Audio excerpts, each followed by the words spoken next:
दोस्तों तुसीं वेखदे पे हो अपना देश पंजाब टीवी ते मैं तुहाडा मेज़बान मुहम्मद नदीम खरल। सब तो पहले अपने चैनल को करो सबसक्राइब ते बेल आइकन का बटन दबाओ कि मेरी हर आने वाली नवी वीडियो तुहाडे तक पहुंच सके।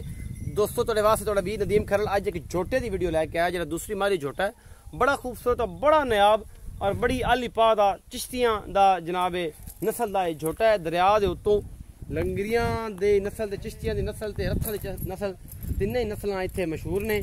और जनाब उतों कट्टा है और जनाब दूसरी मान लीए यह कैमरामैन मेरा दिखा रहा है तुहानू। मैं इस झोटे नूं तुसीं वेखदे पे हो, तुहानू पसंद भी आएगा। बड़ा आला नस्ल का है, बड़ा ही कमाल ब्रीडर है और सारा कुछ असीं तुहानू दिखाने हैं, इंशाअल्लाह तुहानू पसंद आएगा।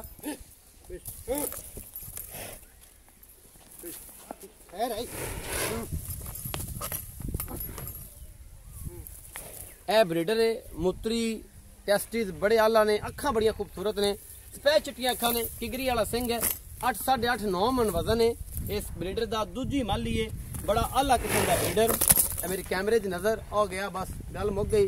इन्हें मझा जाना ही जाना सी। प्योर दरिया का है। खुरलियां तुसीं वेखदे पे अस विखा रहे हैं, कच्चियां खुरलियां आ राउंडा वालियां सारा कुछ। और मेरा कैमरामैन तुहानू तसल्ली नाल सारा कुछ दिखा रहा दरिया का।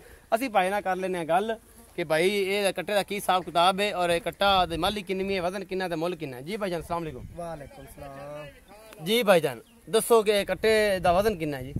कट्टे का जी 9 तो 10 मन वजन है। 9-10 मन। अच्छा ये जरा कट्टा है किन्नी माली है? ये दूजी माली है जी। दूजी माली। मुंह किमें है? मुंह च जी छिग्गा है। छिग्गा है पूरा ते। अच्छा इन्हें कोई रिकॉर्ड का कोई पता है? चंगा है जी, दरिया दा है। मुड़ा मईयां टिके टुके लगदे न, कुड़ी आवा तां डरा खड़ा तां मज्जां दे विच जड़ा ना वीडियो तो नहीं सही पैवांदा पिया। हां ते उंज नस्ली है बड़ा जी, दरिया दा झोटा है। अच्छा इंदा मुल की है? बोले ना प्यार मोहब्बत करके एक बारी 2,40,000 2,40,000। ਇਹਦੇ ਮੁਹੱਬਤ प्यार कर सो? मोहब्बत प्यार करके मोल तो मंगदे पे हैं जी, वरना कोई नहीं। ਤੁਹਾਡਾ को थोड़ा बहुत मुंह मुला दो से ज्यादा वरना नहीं, थोड़ा बहुत ही होती। 2,40,000 कोशिश करे तो एक बार दिखाइए तो फिर करांगे वीडियो का इख्तिताम। थोड़े तो लवांगे इजाजत। माल दे विच खड़ा है, यह दरिया का प्योर इलाका है। यह मज्जी दरिया तुहानू वेंदे पे किवें दी हैगी, फुल बरीकां और फुल माड़ियां इत्थे कड़ब खांदियां पईयां ने। अगे कट्टा मज्जां दे विचों दी जांदा पिया, ओ परा निकलिया जांदा है। ये जनाब असी पूरी कोशिश के नाल तुहानू विखांदे पे और इंशाअल्लाह तुहानू पसंद आएगा।